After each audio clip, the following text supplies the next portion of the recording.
Parang napak-apakan lang yung mga Palawan dito. Hindi rin kami pakinggan ng husgado dahil wala kaming kakayahan. Ayaw na po talaga namin ng mina dito sa amin. Sana tuldukan na itong mina na ito. Ayaw na namin mina. Ngayon, mabalita mo lang yung mga panlima, may mga sahod na. Yung chairman nila, 50,000. 50,000. Oh. Tapos yung bookkeeper nila, 40,000. Oh, yung ibang mga panglima, Tanggap na pala nila yung royalty. Dapat 6,000. Yan pa yung signatories. Iba pa signatories. Signatories, yan ang tumatanggap ng 6,000. Yung Ang hindi pinakamababa, official ng 15,000. 15,000. Oh, official ng Baykal. Ay, ibig sabihin yung share na sinasabi, nandoon sa kanilang sahod. Oh, yun po ginawang sahod, yung share. Yung Bago with gasolin pa. with gasoline pa. Ang Baykam may income. Income. Kasi ang ginagamit, instrumento, ang katutubo. Hindi rin mapaliwanag ng kumpanya kung ilang bilyon ang income. Iwanan na si Panlima Payda. Ang maiwan sa'yo lateray. Pantay-pantay ang kampanya magbigay ng lucky right. Ayun ang iayamanin namin habang buhay.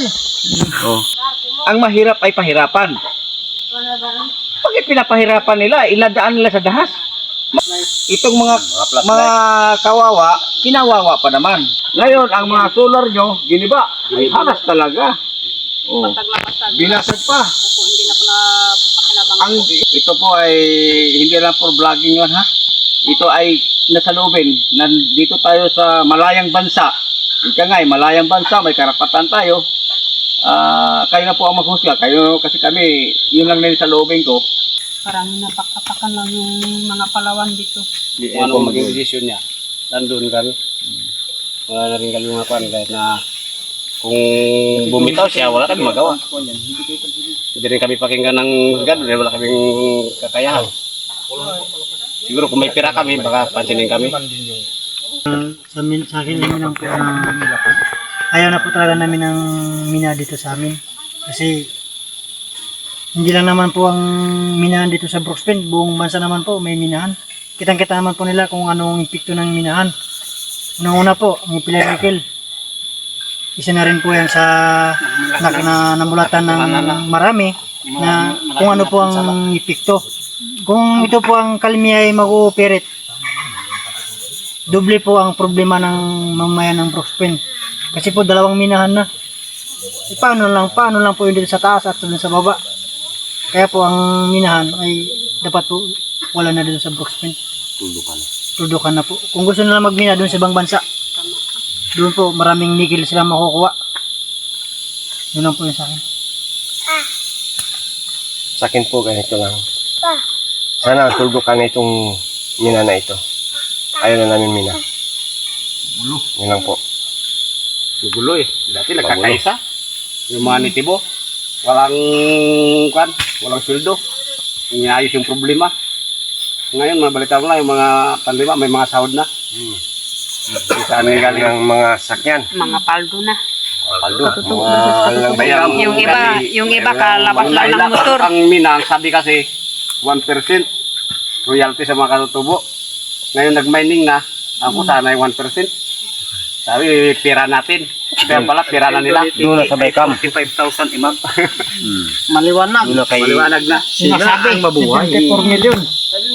Pero ang sahod ng presidente, 45 million, 45,000. Tapos yung Dati karag-karag ang sasakyan. yung chairman nila, 50,000. 50,000. Oh. Tapos yung bookkeeper nila, 40,000. Oh, yung ibang mga panglima, Tanggap na pala nila yung royalty. Dapat 6,000. Yan pa yung signatories. Iba pa signatories. Signatories, yan ang tumatanggap ng 6,000. Yung ang hindi lang pinakamababa, official ng 15,000. 15,000. Oh, official ng Baykal. Ay, ibig sabihin yung share na sinasabi, nandoon sa kanilang sahod. Oh, yun po ginawang sahod, yung share. Yung Bago with gasolin pa. with gasoline pa. May budget sila. Ba't hindi pa nila ibigay kung talagang nakakabuti? Yun. Tama nga. Kaya na ang korupsyon dati sa gobyerno. Talagang magpursige talaga ang Baykam kasi sila may income. Tama. Ang Baykam may income. May income. Yun ang isa sa problema ngayon, yung Bycam may income. At malaking na-scam. Na-scam. Marami ang na-scam. Diba? Tama. Ang Bycam may income. May income. Bago, Maraming marami ring na-scam. Maraming na-scam. Isa na kayo na-scam. Problema, isa ka na na-scam. Tama po yan. Tama po. Oh. Kasi ang ginagamit, instrumento, ang katutubo. Nagkasahod yung sa NCIP, katutubo rin. Kayo ang ginagamit katutubo. Katutubo. Pangalan ng katutubo. Dapat Pangalan ng katutubo. Dapat sir, Bycam na eh. Ano doon sa Bycam eh. May income. Diba? Marami ang na-scam. Oh. Yung nilang Bycam, sir, sila lang mga kanlima nagbuto. Na-scam na. Oh. Para Bycam. yung mga residente, hindi na sinama. Oh. Ngayon, hindi nila mapaliwanag yung 74 milyon. Saan? Bago ngayon, hindi rin mapaliwanag ng kumpanya kung ilang bilyon ang income. Tama ako. Dapat ikwenta nila bakit nagkaroon 70 milyon, 74 milyon. Dapat ikuha nila kung ilang bilyon ang income, doon sila magkukuha sa 1%. Anak natin. Tapos, iwanan na si Panlima Paida. Ang mayon sa iyo, Lateral na lang. kaya nga sila sinasabi, pantay-pantay magbigay ang kumpanya ng lateral. Laterite ang Mahirap mayaman. ng mga komunidad. Yon ang isa sa problema. Pantay-pantay ang kampanya magbigay ng Lateral. laterite. Ayun ang yayamanin namin habang buhay. Oh. Pero ano ang abono nilang gagamitin? Kahit nga may topsoil, hirap tayo ng abono. Anong gamitin? Yung abono gagamitin niya, anong klaseng abono? Paano mabunuhan ay bato na lang ang Oh. naiwan. Kumbaga sa nyug pa, piniga mo na, wala nang gata. Wala nang gata. Nakuha na yung gata. Oh, ngayon, ano pa ba yung mga gamit doon? Ang mga gamit nyo ba, pinangkuha? Dinismantil? Opo. Sira po kami po sila. Ayun lang. Yan mga kababayan, oh. Mga kapatid natin na mga nanonood. Nandito pala, ang mahirap ay pahirapan. Ang kumpanya, kung sabi natin ay tumulong, bakit pinapahirapan nila? Iladaan nila sa dahas. Mangligaw sila ng maayos. Ginamit niya ang Bycam. Marami ang na-scam. Ang Diba? yun na yun sa akin yun. Ha? 8 piraso. Walo. 8 piraso. Sinira. Yung sinira ng May bako. picture kayo. Meron po. Oh, yun, may picture po mga kababayan. Video. May video po, kayo na po ang maghusga. Itong mga kawawa, kinawawa pa naman. Ang Bycam, yung sinasabi nga nilang Bycam, may income, Income. may na maraming na-scam. Maraming na-scam. Yan po mga kababayan, yan po ngayon ang bagong term ng Bycam. Oh, yan po ha. Sa kanilang pag po yan ha, term.